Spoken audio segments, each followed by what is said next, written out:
I've been listening this week. A lot of times I'll listen to somebody's podcast. It just randomly. I got a whole bunch of them I follow. Right. I'll be drive to work. Can take 20 minutes with the pedal down or 30 minutes just, easing into it. And a lot of times I'll just throw on a pod and I'll finish it on the way back home. Or if it's a long one, right. Go back and forth through a bunch of them. So some of them are in alignment with kind of stuff we talk about. And some of them, something comes up and I go, oh, that's interesting because it's something I wanted to get to at some point, which today was to talk about cloning. Okay. But before I get to the clones, not Attack of the Clones, not Star Wars. We never finished. We never followed up about the drones. No, not the clones yet, but the drones and the clones. Okay. It's kind of a poem. There you go.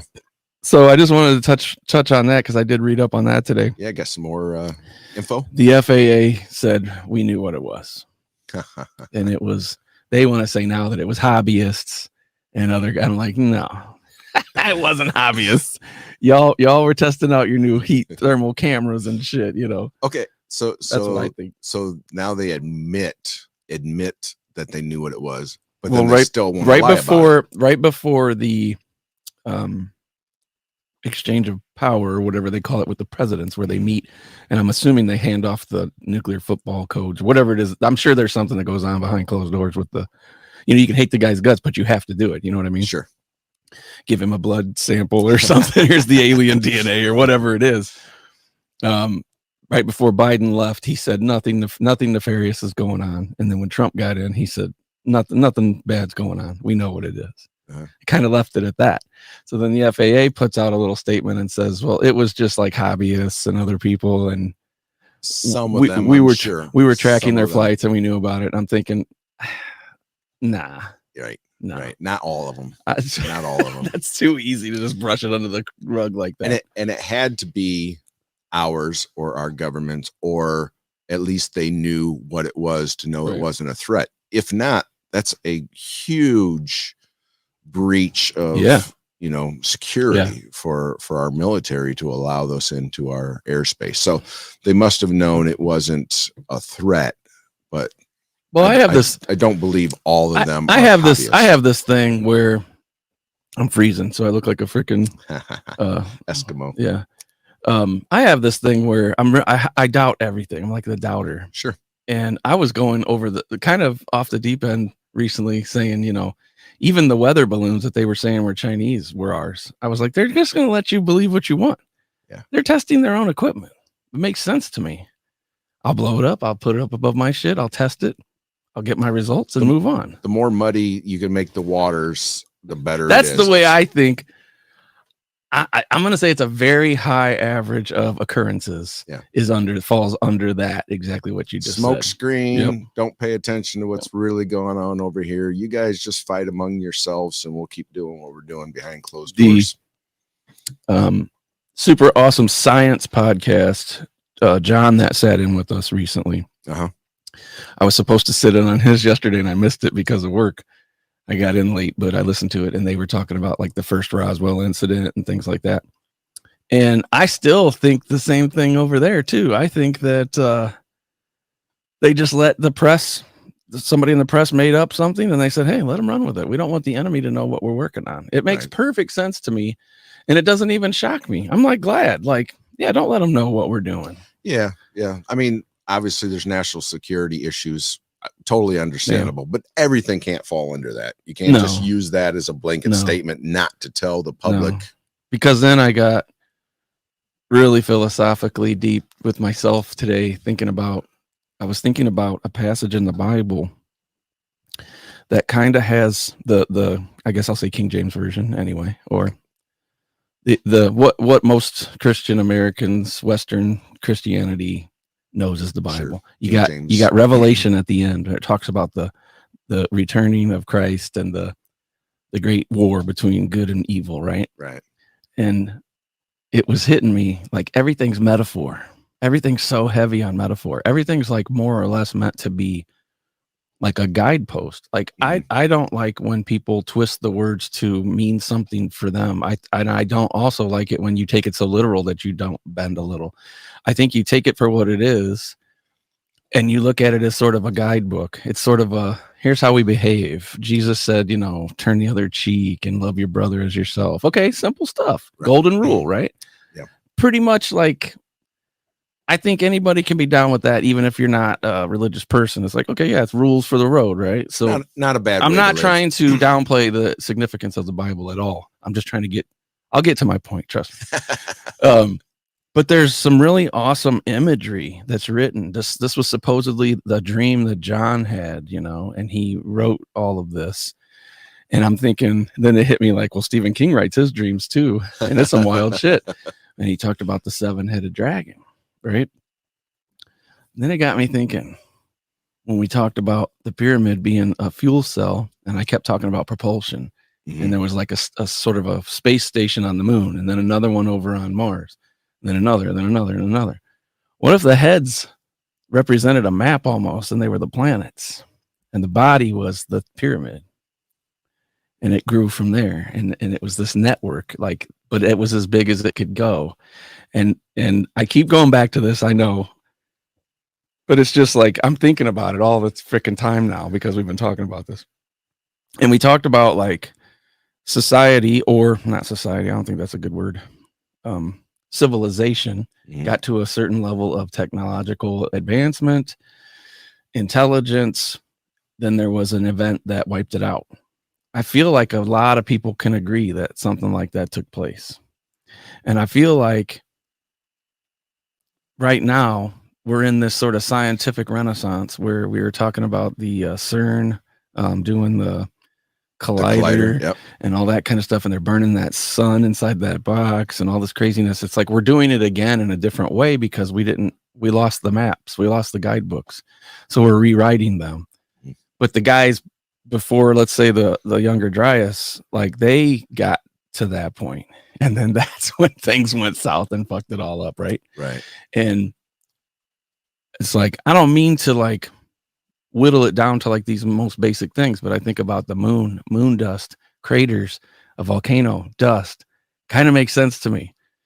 That's what's on the moon. Was it a planet just full of volcanoes? And then I got, like I said, the 7-headed dragon. It's kind of like a retelling, the best somebody could recall of how these things went. And there was like celestial beings mentioned in there in the Bible, and angels coming down, and all this stuff, fire and brimstone, and all this imagery. Like really, like if you don't do it, you're going to hell. Like obviously, it's so hard to one way of thinking. It's hard to get your head around. But maybe there's some little imagery in there that came from older tales, or tied in with older thoughts or rumors, or sure. And then I thought too, where the pyramids are, and people say, well, why would it be there? And I'm thinking, well, that's just where it happened to happen. They said that was very green, and it was lush and very fertile area. Yeah, so it kind of makes sense. And they built this superstructure, and they did this thing, and it wasn't necessarily to praise a person as a god, but like later on when others conquered or discovered it, they were like, well, this is my temple now. Well, it's not a temple, dude, it's a gas station. It's like I think a lot of things have been co-opted for the time period and the people that lived in that. 1,000 years is a long damn time. So even 1,000-year increments, the people that are in power living in that area can use the existing building, whatever was left over, and they can call it what they want. Right. Who's around to debate it? We had tales in the books about men that lived 600 years old, 900 years old, 1,000 years old. Was it Enoch? A few other guys. Methuselah, 1,000 years. Yeah. So what was going on in those 1,000 years? I'm sure you could gain some crazy good knowledge about leaving the planet. Yeah. And then I wonder if any of that is, you point to that. So then you take that literally speaking, right? He was 1,000 of what we know to be a year, 1,000 of those, or 990, right? Whatever it is. But yet there's other things in there that are, just parables, just metaphors, as you say. So it's hard to really decipher what is actually true, or was the time kept the same? Who knows? You know, which I don't know how it could, or was a year, a moon, a lunar cycle, right? You know, right. I mean, it very well could have been. Every time you see a full moon and then waning, waxing, new moon, that could have been a year, or what they considered a year, maybe or a phase. Maybe they had a more accurate way, you know, to say it was 365 days. Who knows? Right, you know, right. But so this kind of all tied in with knowledge and transferring the knowledge to the next and moving it forward. So I'm not claiming at all that the Bible is false or true. I'm saying like maybe some of the imagery in it was taken from a dream, yes, or also a memory of hearing somebody say something about something similar, right? And you just hang on to it, and then you have this crazy dream, and you write it down, and it's like, the hell you writing, boy? 7-headed dragons, man, you better check yourself, you know.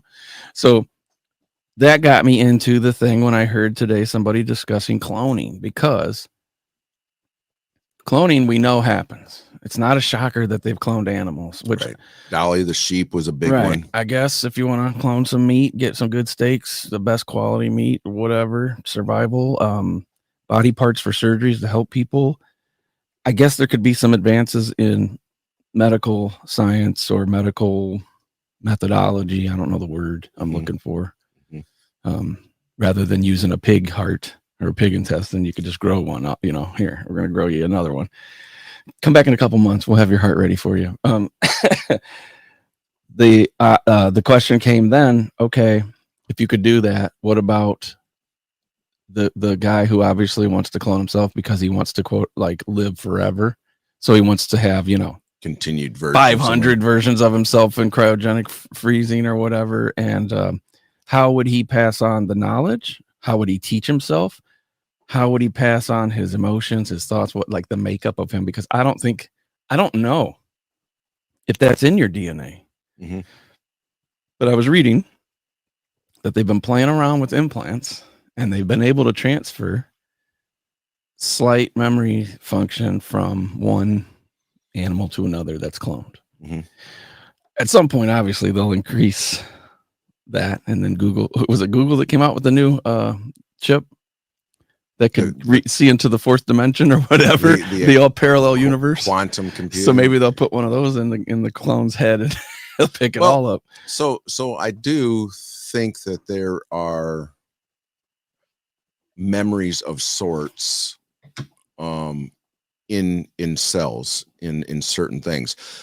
Now, I mean, to say that you can have one cell put into your body and somehow that retains, you know, a lifetime of memories, I don't really think that. But there has been, and maybe this is just anecdotal, you know, sort of stories, but people getting, you know, a heart transplant, and all of a sudden they have memories that they shouldn't have of a connection, and they've talked to the donors and realized that is something that has happened to that person that had died and donated it. So it's something weird there. I don't know how to explain that except to say that cells may contain a memory of sorts. I'm not sure. Here's an interesting. I think your cells do have a memory as far as their shape. Sure, they can be stretched and go back. You know, things like that. I don't know. Here's an interesting thought. As far as the cloning goes,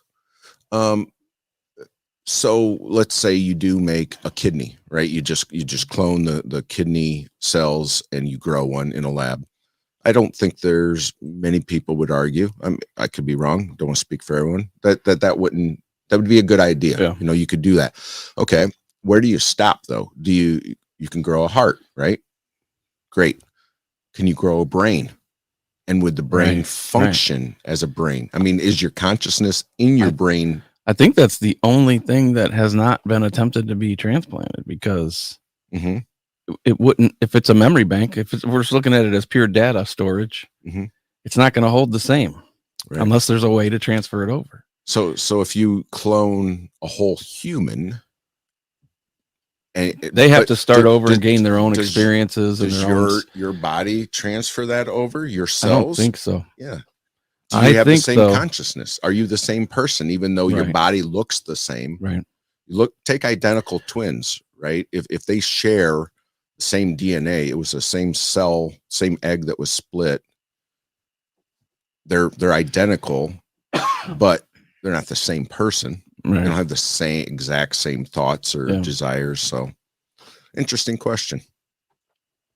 Anybody weighing in on any of this? Kansas City Shuffle. I think probably cloning for humans any more than just doing the experiments is probably off limits. Yeah. Somebody's got to have a little lab somewhere in a cave doing some nefarious shit, though. Well, I don't want to disparage any country in particular, but I have my own cheerleading squad. I can see countries that don't have, the scruples, the ethical or moral restrictions, or even the legal restrictions. Super soldiers, right? But you still have to wait.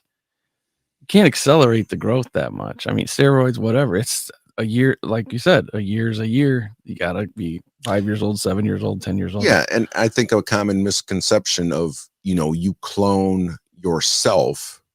You're not a 40-year-old version of yourself. Right. You're an infant. You'd be a 40-year-old virgin of yourself. you're an infant. You would need to be born and grow that way, right? It would be a long process. It would be like if a scientist said, "I'm doing it. Fuck the rules. I'm moving over to Indonesia, wherever. I'm going to make a lab and I'm doing it." Mm-hmm. It's almost like you'd have to do two at the same time, because if something happens to the main one, the other one's got to have everything coming with. So, you know what I mean? Like, we got the backup. I mean, that's the only way. Just let them do it all together. And then if one gets taken out, we still got the other. I mean, yeah, I just see these guys doing this stuff with genetics to stay young. And it's all about like lasting all this time. And then you see these. So then let's say that same guy believes in the Christian view that these people existed, and they go, yeah, it's right here. It's right here. Homie was 900 years old. I'm going to do it too. Right. Okay. Well, I won't be here to see it. But, they got this guy that's taking blood draws from his kid. And you were saying before something about the markers. We're looking like 5 years younger. Telomeres. Yeah. Telomeres. And he's spending millions of dollars to do this. And I'm just like, it's freaking ridiculous, dude. Yeah. I mean, I think it's a lot of people's, desire to live a long, fulfilling life. But if you extend the human life by another 20, 30, 40, 50 years, but what's the quality even if you could be quote unquote younger, let's say your body was 40 and in your head you're 130 because you keep transferring. Yeah, something's gonna have to break down, like mentally or physically. Like at some point, something's gonna reject. I don't know how. Is there a limit? Or even if you slowed the aging process, so you could be 100, but you really look and feel and act like you're 50 or 60, let's say, or even younger than that. Maybe that's great, but or you could be like me and be 52 and feel like you're 100. I got my ass kicked today. Yeah. So I don't know. It's like I just start seeing all these little strings, like put it on the board and put the string across. Could this go to this? Could this be this? Could this be that? Mm-hmm. And I'm sure that the imagery in a religious text has probably close to nothing to do with what I'm suggesting, but I don't know. It makes me kind of put it in a box that makes sense because it's this imagery, and then you have there's no answer. Well, there's a lot of wild stuff going on just in Revelation, but I mean, there's other books in the Bible that describe some otherworldly things, and to take it literally, I don't know. To take it metaphorically, I don't know. I don't know what to make of it. Right. Even if you don't believe in the religious aspect of the Bible, it is a very interesting read, nonetheless. The New Testament is actually a history book. When I was in my 30s and I went back to college. It was through my job that I had at the time. And they gave us like 2 school choices, and it was Indiana Wesleyan, which is a faith-based school, but they weren't shoving it down your throat. They just said, okay, here's the thing. During this program, you're going to have to do a class on the New Testament. It's a requirement. You got to write a 50-page paper, whatever it is. And it was interesting because it was from the historical context rather than the religious. And it was saying all these events that were going on and they really were happening. There's proof that it wasn't anything supernatural. It was just this guy was here around this time. This guy was doing this at this time, Mm-hmm. And it was very, very interesting when it was broken down that way. So it wasn't like, it's like then when they tack on Revelation, it just flips everything on its head. It's like, oh, by the way, we have this space fantasy we're going to throw in here for you guys. Yeah. Where did the King James have his guys get involved at what point and say, we're putting that in there and this is the version, and everybody went with it. It's I'm not saying don't accept it. I'm not doing that at all. I'm not really questioning it. There's been times in my life where I've really relied on that to just give me some source of solace or the guidance that I talked about. So it could be, some people read The Art of War and different, you should look out there for different things, different people's experiences and points of view, and try to find a balance rather than, like the Satanic Bible is a very self-centered, and I mean that like physically, it's like centered on yourself. Whereas the Christianity would be centered on, peace and love to everybody and things like that. But we get too much of the opposite. They get a little misconstrued, and then the imagery works against both. You have a dead guy hanging in the air, and you have a guy with horns and blood all over it. So it's like, notwithstanding all of that, there's just things out there with just humanity that you can take from people. And another thing I heard today was like, we go through things in our lives, and when we get through them, we have the resilience to know we're still here. We got through it, and it's only known to ourselves, like in our heads, because the way we play ourselves. And I thought that was really cool because, like, yeah, I've been through things that I don't tell people about. Well, it's not necessarily a secret, but it's like I went through that situation, and I feel like I got through that fire, and I'm for the better. And sometimes, I'll escape into a book or some kind of text, or do a search on pyramids or stuff on the moon, or that's a lot of what this is about. Well, I think regardless if you believe in religion or don't, or you have your favorite religion or not, I think the bottom line is hope. Like a lot of those give you something to believe in outside of yourself. Yes. It gives you, optimistic view of something more than you live, you die. That's it. And if that's your view and you're agnostic, or you're, what's the other, no God, not religious. Yeah. But what you're saying. Yeah. Regardless, but if you have hope, and I think that's, other than a moral fabric, I mean, that's great. Some kind of rules to live by. Yeah. But a lot of people are not religious at all, and they're very good people. Right. They live good lives. They're very helpful. They're conscientious about other people and giving back and doing things. Yeah. But I think the bottom line is, for any of those, does it provide hope for you? Does it provide a way for you to see beyond the strife of daily life? And is this all there is? No, there's something beyond this. Yeah. There's something that this is all going to pay off in the end, or in the future, in the next realm, or whatever. Yeah. I think that's a good thing. What energy is neither created nor destroyed, right? It just changes form. Right. So let's open the phone line. I rambled on. I kind of like, I think we talked about this a long time ago when we were talking about certain subjects that we would end up going down a rabbit hole and come back to them. And that was kind of what was neat about doing this, having these TED Talks or whatever you want to call it. And who knows where it's going to go. And so like it hit me today, like this kind of religious aspect, the kind of cloning thing that I still believe about, the things with the pyramid and propulsion and different stuff like that. So Anybody that wants to call in, I'm going to turn it on here. I'll put the number up. You don't even have to talk about what we're talking about. If you've got a theory, something going on, something that happened, whatever you want to talk about. It's I have to find my phone number. Here it is. Wait, no. You don't often call yourself. No, it's Google phone number. Here we go. Right. Here it is. Let me throw this up, and then I gotta turn it on. I gotta remember to turn it on so it doesn't go to voicemail.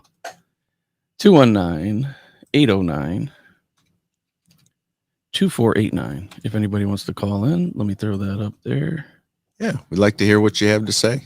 You got any theories? You got anything, feedback on what we've been talking about? Or yeah, the other thing, over on Spotify, if you listen to us on Spotify, there's a place you can leave voicemails there too. Nice. So if you get an idea later chance. on, Mm-hmm. you can click over there and leave a voice comment. So phone line's open.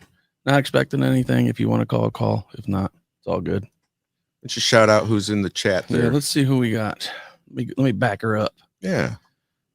We got Hen Solo, Laxibrak, Pat's Fan. What's up, Ken? So Pat's Fan is Ken. Hen Solo is Justin. Lack is Mr. Bill. What's up, guys? Appreciate you. I went from 53 members last year to 10 because once a month I would buy like 10 on a Friday night and I'd be drinking. Then I'd buy another 10, buy another 10. All right, stop. I'm like, I'm the one buying all these.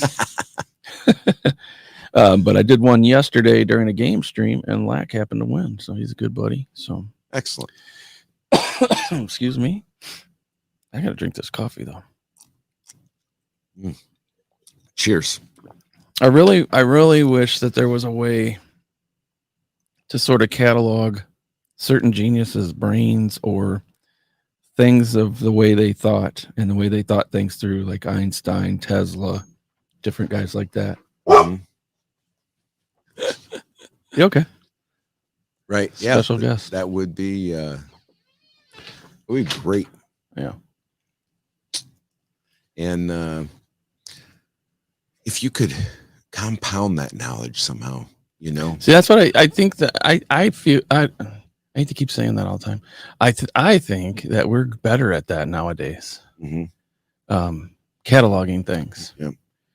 But we have to put it into a sort of non-destructive format. So when the next Dryas event or great calamity happens, or the Armageddon or whatever hits, it'll stay in its little crystal package or whatever it is. So maybe that's the next step, and maybe it takes 20 years, 50 years, 100 years, right, to be able to download consciousness, and maybe not even consciousness in itself, but knowledge, right? So, you know, Elon Musk has got the Neuralink he's working on, right? So an interface. If we can just survive as a species long enough, like I said, maybe in 100 years or something, that you can download the thoughts or the ideas, the knowledge onto some sort of a chip that could survive.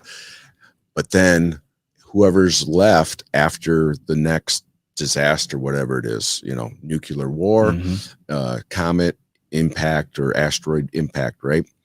Then you have to have somebody with the knowledge to then download that to expedite the evolution of the next generation. Not just read it off or replay it, but actually have the neural pathway that helps you figure out how they got to that.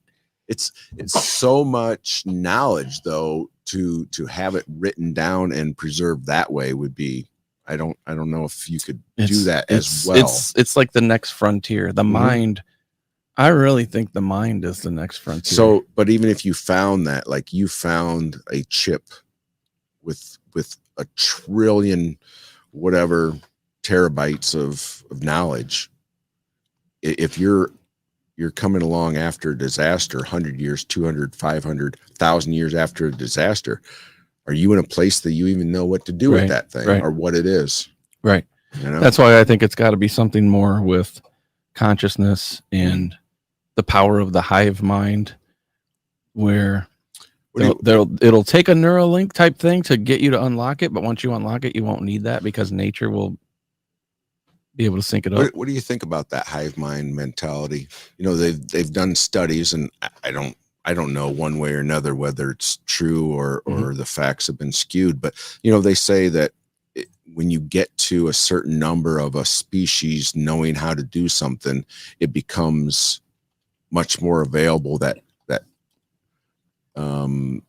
other members of that species, even though they're not located in the same area, they somehow learn or know how to do that. Taking rats on the East Coast, right? They learn how to do a maze, and now they put rats on the West Coast, never seen this maze before, and all of a sudden they're doing it much quicker and faster than they should have. Yeah.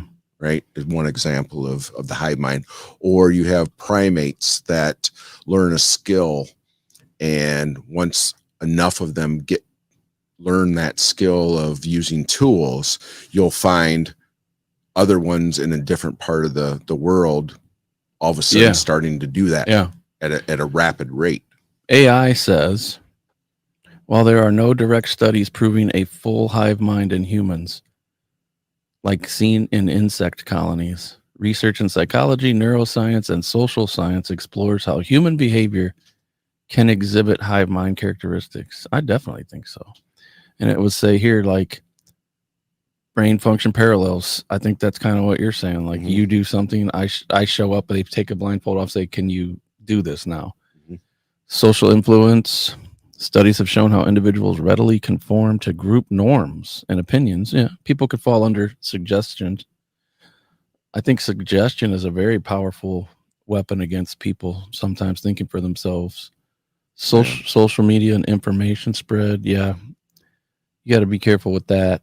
Something I've been noticing for myself, like I'm going to say maybe the last 8 or 10 months, maybe longer. Whenever I go into certain social media platforms, because I chase stuff around on a few of them, I'll see somebody's update on something that I would consider kind of important, and it's like 6 days later. And I'm like, then why bother? So I've become very lazy about it. I just kind of just look once in a while, flip through. I use the messenger and I use groups because those can get me to information and people faster. The feed thing screws me every time. I'm like, well, I missed that. So-and-so got married. So-and-so had a birthday. So-and-so's kid graduated, had a kid 2 days late. Right. You screwed me, Facebook. Well, I exact same thing. So I recently had a birthday, and on the birthday date, I get notifications of, 50 people, happy birthday. And then I try to go through it and see everybody that's done it and give them a thank you or thumbs up or something. And then 2 or 3 days later, I'll get a notification, but I'll look and they actually did it 3 days ago on my birthday, but I'm not getting the notification. It didn't show up until, So I'm getting that there. Instagram. I mess around with Twitter a little bit. And I just kind of throw in the towel on that. Because I'd like to promote what we're doing and stuff like that, but I feel like if that's happening to me, it's happening to everybody else. If I throw it up on Monday, they're not going to see it till Wednesday or Thursday. Somebody will see we're doing live Saturday. Yeah. Well, you missed it by 3 days. Right. So just thinking about the cloning because I don't know. I suffered a loss recently. So you think about longevity, how long you make it. My dad was 79. Is 79 enough? Or like you said, did you do enough meaningful stuff? Does it even matter when you hit the moment? Because I don't think you're going to know. Yeah. I don't know. Well, yeah. And who knows, once that darkness envelops you, are you able to realize what you've done with your life? Does it shut off? Does it matter? Because what's beyond is so much better or worse if you lived a horrible life. I've unfortunately watched a couple people pass away in my time right in front of me. And I've seen 2 people that I can tell you about that have claimed to see somebody standing there. They'll point and say something. One time I was with a person whose relative was passing and they were pretty much on the cusp. Right. And we left, and when we went around the block, and then we had to come back past the house, and the window of the room that this relative was in was kind of open. You could kind of see in there with faint light. And there was a person standing next to the bed with dark hair and a light colored outfit. And so when we got home, the person I was with called back and said, "Hey, who was that? We didn't see him come in." And they're like, "There wasn't nobody there." Yeah. So was that the guardian? Was that the steward? Was that death? Was that form of God? I mean, some people say it's a woman. I don't know. Sure. So that was freaky. And then another time, a person was pointing up at the TV, but kind of like off to the side. And I'm like, not saying anything. And I'm like, "Do you see somebody there?" And they're like, "Yeah." And I'm like, "Are they good?" "Yeah, I know them." "Oh, what are they doing?" "They want me to come with them." "Do you want to go with them?" This is a conversation we had. And they said, "Yeah." And I said, "Well, you can. It's okay." Because the person's they were broken. The body was broken. Sure. There was no coming back. Right.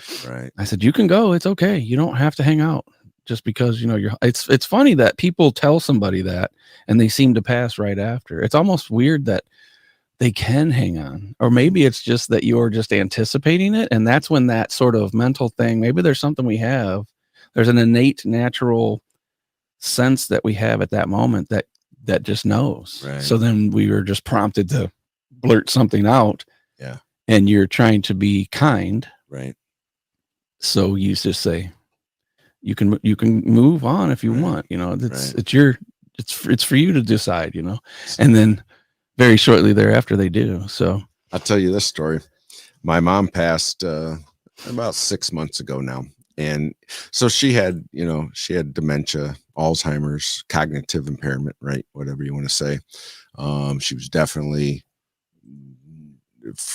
for about 3-4 years, just kind of really, not fully with it, right? Yeah. But so towards the end, she was just kind of wasting away, right? And I got the call, hey, she's actively passing, like she's ready to go. So family members gathered around her, right? And so she's actively dying. She's taking deep breaths and then not breathing for like 30 seconds. Yeah. I mean, like I saw that. She's gone. Right. And then all of a sudden she takes another breath. Like coming up out of the water. Holy crap. Yeah. And this went on for maybe, 20 minutes or so, 30 minutes or something just like that. And like, what? Now, this could be just a total coincidence. She was going to go anyway, but she was very religious, went to church her whole life and really believed, had the faith, right? So after, like I said, about maybe 20 or 30 minutes of this, she just taking that breath, and then it's like, nope, that's it. All right, everybody's good. Everybody's done. And then she would breathe again, like 30, 40 seconds later. So I say, well, should we say a prayer for her? Right. So we all held hands, and I just impromptu say some words, Lord, help her pass on and give her some peace. And that was it. She was done. No more. Yeah. That was it. I saw a similar situation with a friend, and it was like the last gasp. It was interesting. It was sad, but it was interesting because it was, like I said, it was almost like you felt it in a different way. Like you there was an expectation that moment was there. So it was like you said, we could say a prayer, we could say something audibly, and maybe that'll transfer through the neurons and hit the brain, and then the brain will make a decision, because there's probably areas of the brain that are gone at that point. Sure. Kind of just. Oh yeah, she was lost to the nether world or whatever. Yeah. Completely unconscious and in another realm for all we know. But it was that release that we're giving her a blessing, and we're all here for. And then that was it. That was the last one. Peaceful. As soon as and believe it or not, I know it sounds hokey, but the light flickered at that exact moment. Yeah. The light in the room flickered, that was definitely a sign. And we're like, that was a sign. We're all like, no. Yeah. No, it was a coincidence. Never mind. No, that was a sign. She was telling you guys, like, turn the lights out when you leave. It was a flicker, and it was during the prayer, the light flickered, and she didn't take another breath after that. Yeah.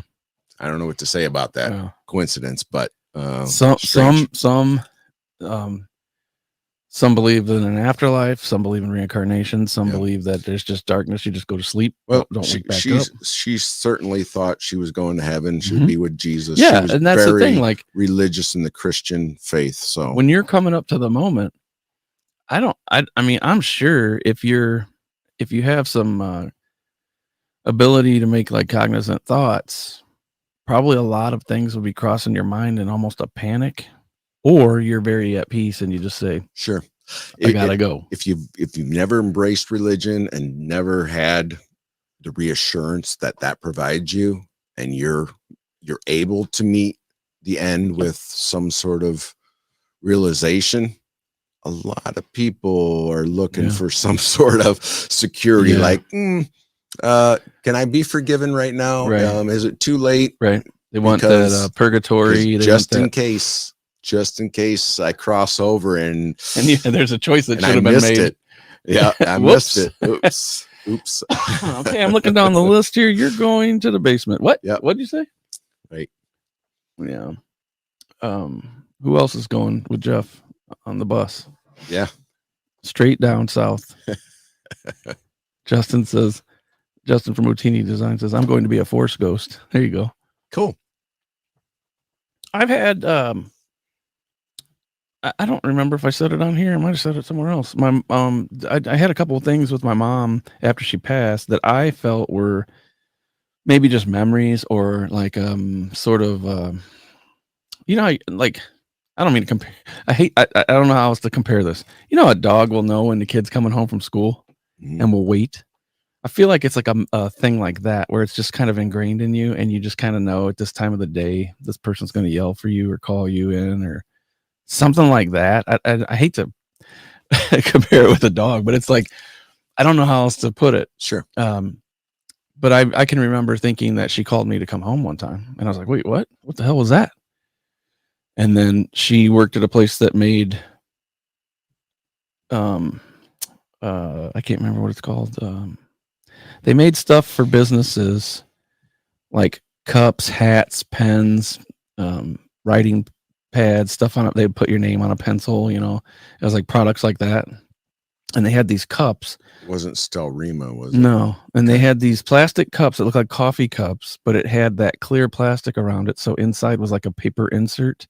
And the paper insert was Dr. Scholl's foot inserts, shoe inserts. And I remember that because we had those for years. You know what I mean? Like you have the Tupperware or something that just sticks around way too long. Oh, yeah. But she had this sensory thing going on before she passed where she couldn't, like, it was not hot enough or it wasn't cold enough. Get me some more ice. Put this back in the microwave, whatever. And so the ice would make a distinct sound in that plastic cup. Like there's nothing else in my house, in my life at that point, that ever made that same sound. Sure. I'd be running upstairs after school or something, and I'd hear that. Huh? What? Huh? Pop you right out of your socks. But then, you look around, there's nothing there, nobody there. You don't hear anything else. You're like, okay, I'm just going to keep going and hopefully pretend I didn't say that, He says, let me read what he says here. All right. Got some experiences being shared. Thanks for sharing, guys. I appreciate it. Yeah, I know it's personal stuff, so thank you. I knew the moment my grandfather passed, I was 2,500 miles away, but I know it was a feeling. And right after that feeling, I sat down and my dad called and said he had passed. And I think that's kind of a thing. I was talking about the clone would have a piece of your DNA cellular structure inside you that could transmit. There's like your cells would have a transmitter, but not necessarily the info. Well, but in this case, your family could share the same source code for the transmitters. So you could have felt something with your mom. I could have felt something with my mom because there's a blood bond there, DNA. Sure. He could have felt something with his grandpa. Well, certainly in the same way where your biological mother and father, it's their DNA that creates you, right? So they have to be passing their cells, their molecules, their atoms to you, right? They're doing that. So to have a bond, that it makes total sense that you would have some sort of a connection in that way. It's part of your body that's going into making your offspring. Yeah. Ken says, back in the early 90s, I died and was brought back for about 2 minutes. Don't remember anything about it, unfortunately. Wow. What, could you tell us what happened? Were you sick bright or an light, accident or what caused the death of the body? Because they say like the longer the brain's without oxygen, even if you're revived, you could be a vegetable or in a vegetative state or whatever. Right. Brain dead. Yeah. Sure. They recently, I want to say as recent as last week or 2 weeks ago, revived a pig brain, brought it back from the dead. So it was clinically dead. And I don't know how much time passed. I mean, we could look it up. We could fact check ourselves. And how much function was in there. Obviously, they measured the electrical stimulus response through the brain cells. Scientists have partially revived the brains of dead pigs, but the brains were not conscious. Yeah, right. There you go. And how do you know if a pig has that was 2019 the good regular grief. Consciousness? It says that they used a machine called the Brain X to pump nutrients into the brains of pigs. I could see that being where the organ, not necessarily the brain, but let's just say like a piece of intestine, they could pump it with something to keep it quote unquote alive, so that when they put it into you for a surgery, you would take it rather than it being quote unquote dead. Sure. Was that isn't that diverticulitis and stuff like that? So, pneumonia. Oh wow. Okay. All right. So basically drowned to death. That's for a couple minutes. Yeah. Wow. And he doesn't remember anything. You'd really help us out if you could tell us what's going on over there. Thanks for being here and surviving that. That's great. A second chance at life, if you will. I believe that it goes along with, I don't know that I believe so much in fate, but fate does bring people together. Things do happen for a reason. Ken has become a friend and he's here with us today. So cool, man. I'm glad you made it. Yeah. Brett, let me ask you this and our listeners, what do you make of the idea that a loved one passes, right? But then is able to manipulate, for lack of a better term, manipulate the physical world we live in and come back as a cardinal or a butterfly or a dove or to show some sign that would that be like a conscious reincarnation? I sometimes imagine reincarnation is that you were just reborn as a baby. Could be a female, could be Indian, could be Japanese, could be white, could be black. You just start over with no memory of your past life. And then some people say, I think it's what I'm explaining is. Well, I was going to get to was that you would have some sort of control to recognize that you came back and try to make contact. What I'm thinking is though, and maybe that's part of it. Maybe somebody does come back, but if you're in another body, like reborn reincarnation, right? But then you would have superpowers to cause a cardinal to land on somebody's windowsill. That's what I'm getting at. The guy becomes a deer and he's trying to contact his ex-lover or something. Yeah. So what I'm thinking is there's a lot of people that give stories of my grandmother passed and, a hummingbird. A year to the date when she passed, a cardinal landed on my windowsill, and I just know it was my grandmother giving me a sign. I would think it's. I guess the way I would put it in a box for me is that they sent that message rather than they were that message. Like it wouldn't be the grandmother in the bird; it would be she told the bird, "Go over there and say hi to." But that would be saying that you would have the power to manipulate the actual physical from another realm, and you could cause something to happen. And from my perspective, I'm like, hey, if one of my relatives want to contact me, how about leave a winning lottery ticket on my tell me table, where that money's at. right? Like put it there, like give me a sign of the winning lottery numbers. Yeah. But I told my kid, like, hey, if I ever pass, I'm not going to be a butterfly or a cardinal. You'll know that I can come back if I'm a dolphin in your driveway, right? Yeah. Something that could never, ever happen. But if I'll flop my ass out of the ocean. You see a flying fish in the backyard. Right. And then you'll know I'm back. He said neither side wanted me. And he said it was just, he was talking, I guess when I was talking about fate and stuff, it's just wishing for something subconsciously and seeing it. I also think so let's ask, not to cut you off here, but let's ask this. Do you feel after that experience, did you feel a different way about life? Did you feel like this is a new opportunity? Did you have a new viewpoint on life? Or was it just, hey, I survived a tragic thing, a sickness, and now I'm just moving on, and it's just, day 10,000 after? Yeah. Because there's some folks that claim they saw he said a great piece of anything, a great piece of the future, and said, we got it all wrong. This is what you got to do. You're not done. You have more work to do.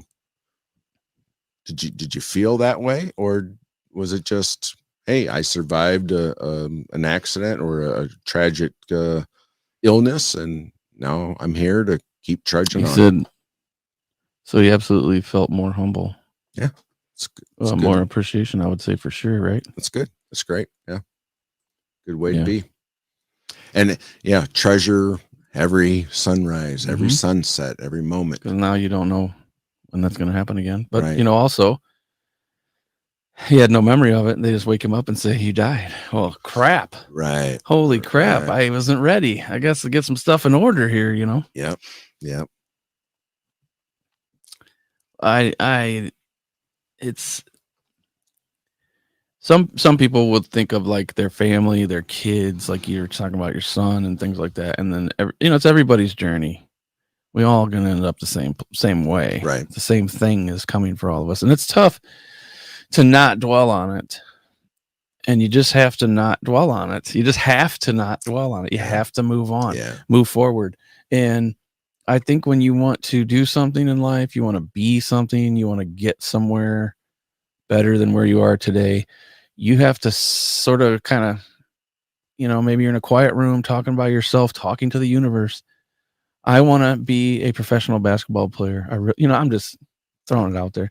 I want to be a better guitar player. I want to own a business. I want to have a good podcast. I feel like if you say the words, you breathe life into it, but then you have to like get your ass in gear and put in the 10,000 hours to perfect it. Right. And I feel like on your way to that journey, on the way to the 10,000 hours that they talk about, is what it's all about. Mm-hmm. So the journey itself. Yeah. Oh, he says last year he had a couple heart attacks. Ooh. Yes, I've slowed down, man. You better chill out, brother. A couple heart attacks. I think you need some Philippine or Asian hookers. It's not often somebody gets to say, I've had a couple heart attacks and get to say that, My uncle passed away in his early 60s, and he had 4 heart attacks before he was 38 years old. Wow. Now, he's not my blood uncle. So my dad had a heart attack at age 79. So I feel like, okay, he had a good run. I feel like maybe mid 80s, late 80s will be a little better, because I've met so many people in their 80s that are so sharp mentally, so good physically, and it just drops one day, done. I guess that's how this went. And I think, like, for me, I would prefer it's not painful. Mm-hmm. I would prefer it's not a lengthy illness. Yeah. I would prefer I just go to sleep, I have a nice dream, and that's it. Yeah. But I'd be like 113 years old with a great podcast, only number 2 to Joe Rogan. There you go. But he says, a couple. Mm. Well, count your blessings, my man. He says, I've slowed down. What the hell were you doing, brother? Lack would say hookers and blow. That's Lack's favorite saying. There you go. Hookers and blow. Yep. That'll do it to you every time. Win the lottery. What are you going to spend it on? Hookers and blow. Maybe not in that order. Yeah. I would definitely, if I won the lottery, obviously take care of everything I needed to for my home and my family, get everything set up, and just try to. I don't have to go climbing mountains and jumping out of airplanes. I just want to live a life that's sort of fun, fulfilling, not worrying about clocking in for the man every day or whatever, you know, just like maybe help some folks out once in a while, have a good time, maybe some Vegas hookers. I mean, you know, Tim I keep bringing up the hookers. Tim McGraw's got that song "Live Like You Were Dying," right? Yeah. But is that sustainable for like 25, I mean, 30 years? No, you'd be making the craziest rash decisions. Got a Corvette. You got a job? Well, hell no, but I got a Corvette. I could see "Live Like You're Dying" for like a year, 2 years, 6 but months. after a while, it's like, yeah, all right, I gotta live in the real world. Right. I just blew through all my savings because I thought I was gonna die.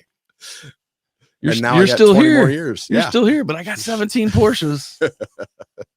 That stuff to me is ridiculous. Like, would I want a few things like that? Yeah, but it's like how many toys can you accumulate, and then the experience is done. And I think that's what happens with this sort of the elite end of society in our country, with like musicians, movie actors, you know, they get this really warped sense of morality. They don't even know what planet they're on anymore. They just, the other day, they're showing up with freaking castles on their heads and goofy ass tuxedos and broke teeth and naked wives and all this stupidity. And it's like, because you're in a world where nobody tells you that that's not right. That's not right. Yeah.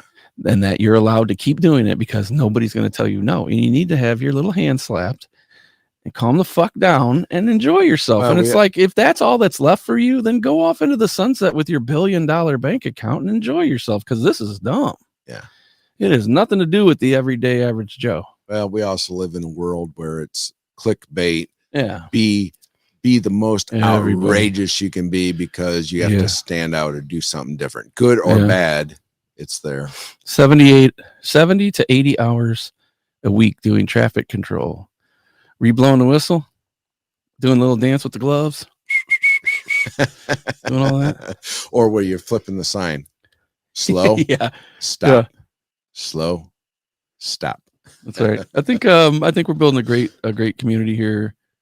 It's been really rewarding for me getting to know everybody.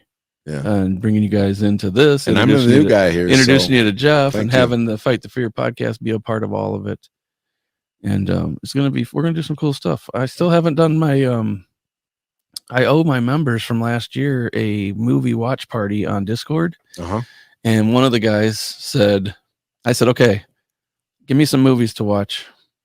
And they said, well, it should be movies that you've never seen. I said, okay. So I had to tell them that I've never seen any of the John Wick movies. Really? All the way through. I've never seen a John Wick. Son of a bitch. The first John Wick, maybe 30 minutes, maybe the first 30, maybe the last 15. Couple scenes out of the other ones. Never seen them. So I owe them a watch party. Yeah. So we were going to do that. That would be. We were going to get some drinks on a Friday night and just kick it on over in Discord, and you can watch stuff in Discord. You can just stream it to your private group or whatever. So. Yep. I've seen, I assume all of them. I think all of them. Great. That's you're in for a treat. Yeah. That's good to know, Ken. And it's also a thing where we all get our channel names, and then we get handles, and then we have to learn who everybody is, and then we forget sometimes. There's so many people out there who I don't know, because it says Pat's fan and you'd think his name was Pat, but he's Ken. Patriots. Yeah. Hey, not everybody's perfect. I mean, go Eagles. I think what happened there was the old scythe and the sickle guy was standing back there with his Brady jersey on. He's like, you know what to do. Pat's fan for life, buddy. I'm not an Eagles fan, but I'm definitely not a Chiefs fan. Yeah. So you watched the Wick movies nearly as much as Star Wars. I've had a 40+ year start with Star Wars. Well, yeah. I mean, I went to see Star Wars in the theaters.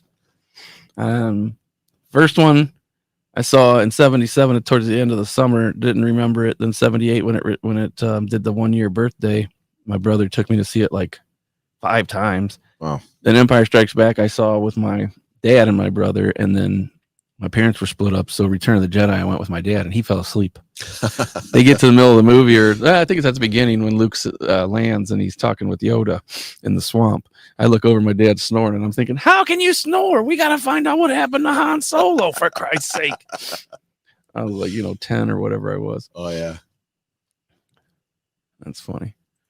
Yeah, so we're going to be doing some stuff like that soon. Yeah, that's and great. Oh, wait, I went as Wick for Halloween in 22. Nice. I like Keanu. He's a good dude. Oh, yeah. They say he's always super nice to fans, and he took one of his movies, I think it was one of the Matrix movies, he took a pay cut so they could pay the crew better. Mhm. Then at the end, he bought them all these stunt guys, motorcycles and stuff that were like what they used in the movie. I mean, I hear he's super humble, down to earth, regular guy. Every time you see interactions with him on the street, he's always stopping. That's what I want for people. That's what I want from my movie stars.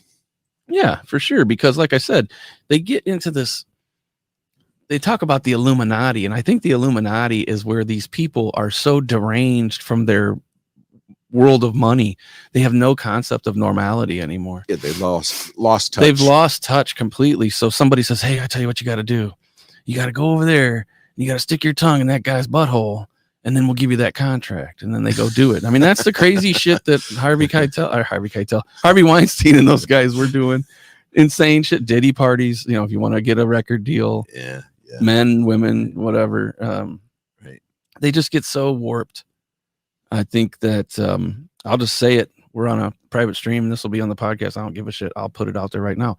My opinion, it's just my opinion. Will Smith's wife does not have alopecia. I'm sick of it.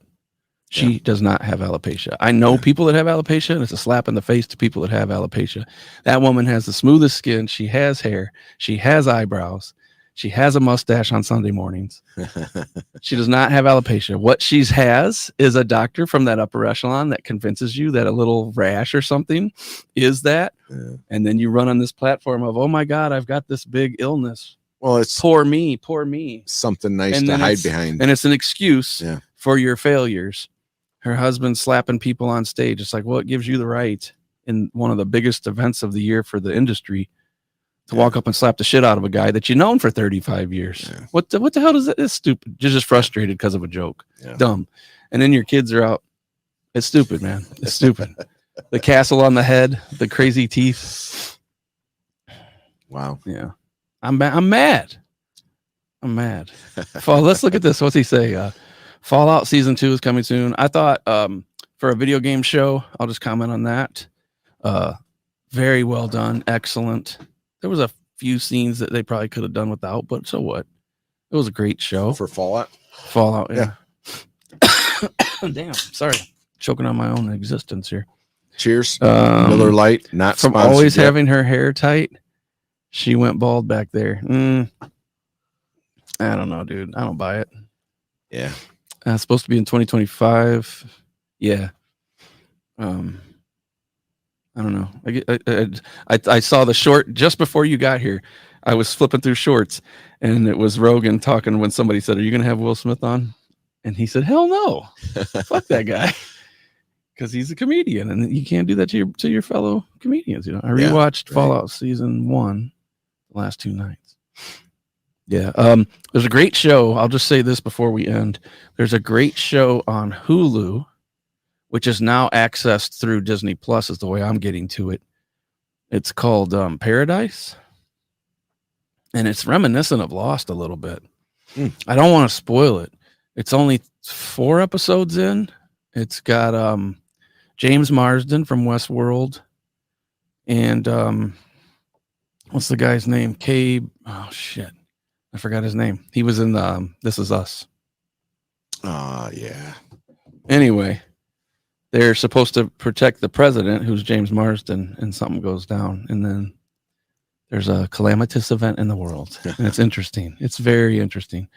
Kind of loose, kind of shooting from the hip the first episode. A lot of stuff to keep track of. It's one of those shows you got to freaking pay attention that first episode because they'll be flipping through your phone. they jump timelines, and you're like, wait, what? I thought he just No, go back, go forward. They jump Is around. it Quentin Tarantino directing No, this thing? they just are trying to give you an idea of the main characters, like history a little bit and how they got to where they're all at. Right. And it's very well done. Episode 2 was excellent. Episode 3 was pretty good. Episode 4 was real good. So I would suggest, I know most of these guys got Disney Plus. Go watch that. Excellent. That's it for us. Thanks, fellas or ladies, if you're in there. Appreciate it. Bullshit. What? A bullshit? A bullshit? A bullshit. Bullshit. Until next time. That's right. Later, guys.